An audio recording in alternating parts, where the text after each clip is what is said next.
कि इसी 20/9/2024 को रेलवे बोर्ड के जरिए इसकी स्वीकृति प्रदान कर दी गई है। मैंने कोशिश की और कोशिश का परिणाम आया कि आज ढाला बनने जा रहा है, इसकी स्वीकृति मिल गई है।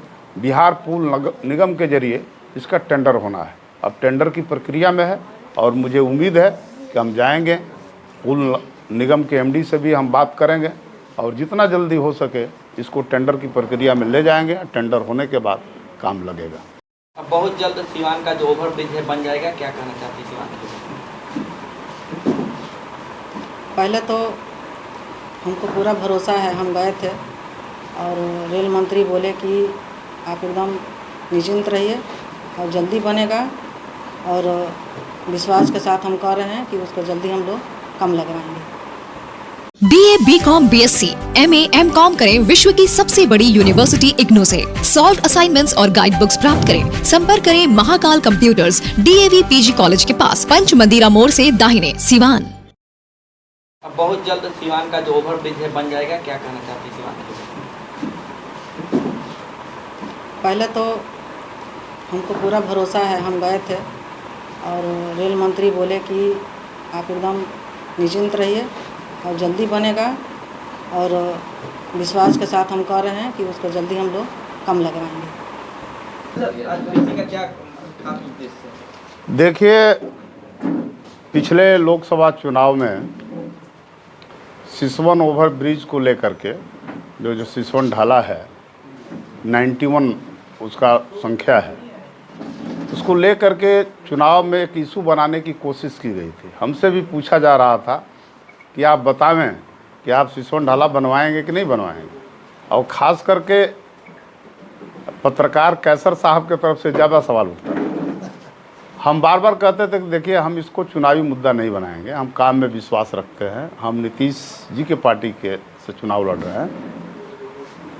तो मैंने इस पर काम किया, रेल मंत्री से जा कर के दिल्ली में माननीय सांसद विजय लक्ष्मी देवी जी के साथ हम गए थे, और हमारे पार्टी के कार्यकारी अध्यक्ष है श्री संजय झा भी थे।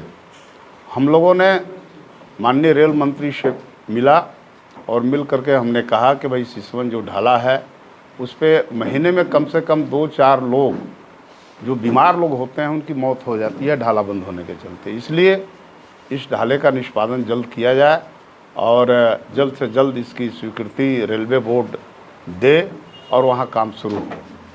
उन्होंने आश्वासन दिया कि 1 सप्ताह के भीतर जो DPR है उसकी स्वीकृति मिल जाएगी। इसके पहले हम जो शेखपुरा ऑफिस है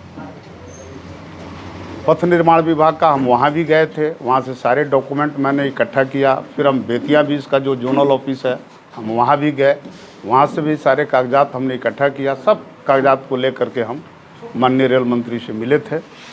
मुझे खुशी है इस बात के लिए कि इसी 20/9/2024 को रेलवे बोर्ड के जरिए इसकी स्वीकृति प्रदान कर दी गई है और उसका पत्र भी हमें मोबाइल पे भेजा गया, जिसकी प्रति हम आप लोगों को दे रहे हैं। तो देखिए, ये जो मुद्दा था सिसवन ढाले का, वाकई में जो सिवान का जो दक्षिणी इलाका है, खास करके उसमें दुरौदा का भी एक अच्छा खासा हिस्सा उसी रास्ते से आता था। हसनपुरा है, सिसवन प्रखंड है और हुसैनगंज प्रखंड के भी अच्छे खासा हिस्सा, रघुनाथपुर का भी कुछ हिस्सा इसी रास्ते से आता था। तो सिवान के दक्षिणी इलाके के लिए यह मुख्य रास्ता था और इस ढाला निर्माण से मतलब जिले के आबादी का कम से कम 40% लोगों को इससे लाभ मिलेगा।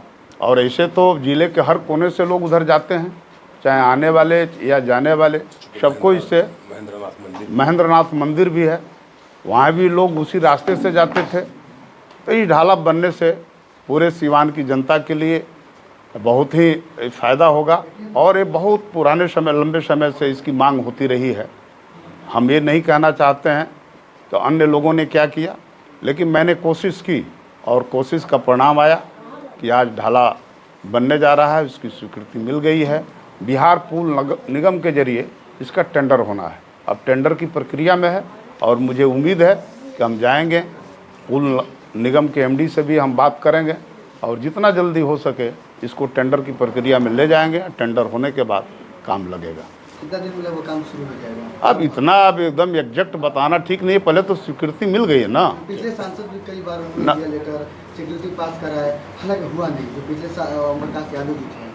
अब देखिए, मैं पिछले सांसदों के बारे में कोई प्रतिक्रिया नहीं दूंगा, लेकिन मेरे पास लेटर है, ये लेटर मैं दे रहा हूँ, ये रेलवे बोर्ड का लेटर है, आप लोगों को एक एक प्रति मिल जाएगी। सर, सदर विधायक बिहारी चौधरी ने कहा कि अंडरपास और सिसवन ढाला ओवरब्रिज दोनों के लिए मैंने पहल की और मेरे पहल पे वो स्वीकृत हुआ है। अब सवाल है कि चौधरी जी क्या कहते हैं नहीं कहते हैं, पुराने नेता हैं, उनके बारे में कहना मेरे लिए ठीक नहीं होगा, ठीक है, लेकिन डॉक्यूमेंट मेरे पास है, मेरे पास आया, अगर उन लोगों के पास आया हो तो आप जाकर के ले लीजिएगा उन लोगों से। सवाल ये आता है सर कि रेलवे और खास करके जो बिहार सरकार, ये दोनों के बीच का ही मामला रहता है, तो क्या लग रहा है कि वो मामला सुलझ गया है, उस मामले पे ही सब मामला हल हो गया। मैं कह रहा हूँ कि जो डीपीआर जो बना था, वो डीपीआर की मंजूरी रेलवे बोर्ड ने दे दी है, उसकी स्वीकृति प्रदान कर दी गई, उसके बारे में डिटेल्स इस पत्र में लिखा भी गया है। इसका कहिएगा तो मेरे मोबाइल पर इसका हिंदी भी है, हिंदी भी हम आप लोगों को दे देंगे। ये सब कुछ हो गया है और इसको बिहार पुल निगम को बनवाना है। इसमें जो लागत राशि है 92 करोड़ 16 लाख है, जिसका आधा हिस्सा बिहार सरकार देगी और आधा केंद्र सरकार देगी। ये भी तय हो गया है, इसमें पॉलिसी का नीतिगत निर्णय यही है कि आधा बिहार सरकार को देना है और आधा केंद्र सरकार को देना है। बनेगा ये? नहीं, ओवर ब्रिज बनेगा। अब इसी की तरह सर कई समस्याएं सीवान में आ रही है। अभी कचहरी ढाला पर भी लगभग देखा जाए दूसरी तरह से जाम लग रहा है और एक नया मुद्दा अब सामने आ रहा है, उस पर आपका नज़र है कि नहीं सर? देखिए, पहली बात तो पहले इसको हो जाने दीजिए आप लोग, पहले एक एक काम करते चलिए ना। समस्याएं तो बहुत है, पहले मुख्य बीमारी का इलाज हो जाए, उसके बाद जो अन्य बीमारियां होगी उसको भी देखा जाएगा। सर, सीवान शहर में देखा जाए तो कचरों का लगातार अंबार लग रहा है, नगर परिषद इसमें फेल नजर आ रहा है, लोग गंदगी में जी रहे हैं, इस पे क्या कुछ एक्शन लिया जाएगा, क्या कुछ? अभी इस पर हम बात नहीं करेंगे, मुख्य इशू हमारे हैं, इस पर बात करेंगे अगले इशू पर अगले बार। एक सर आम जनता जो है उन लोगों को विश्वास नहीं हो रहा। हम लोग भी वहाँ रिपोर्टिंग करते हैं सिसवन ढाला पे, बोलते हैं कि एमपी मैडम का भी हमने नाम लिया था, तो लोगों को विश्वास नहीं हो रहा है, क्योंकि इससे पहले कितने लोग कागज़ दिखाए हैं और कई तरह के लोग उस पर राजनीति किए हैं, कई लोगों ने अपना चेहरा चमकाया। तो आम जनता को आप किस तरह से भरोसा दिलाएंगे? देखिए, हमारा काम किसी को भरोसा दिलाना नहीं है, ठीक है। अब लोग क्या कहते हैं नहीं कहते हैं लोग जाने, हमारा काम है काम करना। हमने इसके लिए पहल की है और माननीय रेल मंत्री तक इस संवाद को मैंने पहुंचाया है और उन्होंने मंजूरी दे दी है, जिसका कागजात मैं दे रहा हूं रेलवे बोर्ड का। बाकी कौन लोग क्या कर रहे हैं, किनको क्या कहने से भरोसा होगा, वो तो वो खुद समझें। अब उसके लिए हम क्या कर सकते हैं? मान लीजिए कि आप कहीं जा रहे हैं किसी अधिकारी के पास, अधिकारी कहते हैं कि हम ये काम कर देंगे, ठीक है, वो नहीं करते हैं तो जाने, लेकिन मुझे पूरा 100% यकीन है कि इसमें बहुत ही जल्द मतलब टेंडर की प्रक्रिया भी होगी और काम शुरू भी होगा। एक और सवाल सर, बिजली का जो बिल आ रहा है, आम लोगों की हम बात कर रहे हैं, बहुत सारे लोग इससे ज़मीनी स्तर का मुद्दा है, आम लोग गरीब मजलूम बहुत दिक्कत में है डिजिटल मीटर से। अभी देखिए, हम इस पर कोई बात नहीं करेंगे, इसके लिए आप लोगों को एक दिन और बुलाएंगे तो इस सब इशू पर मैं बात करूंगा। आज तो सिर्फ इतना ही।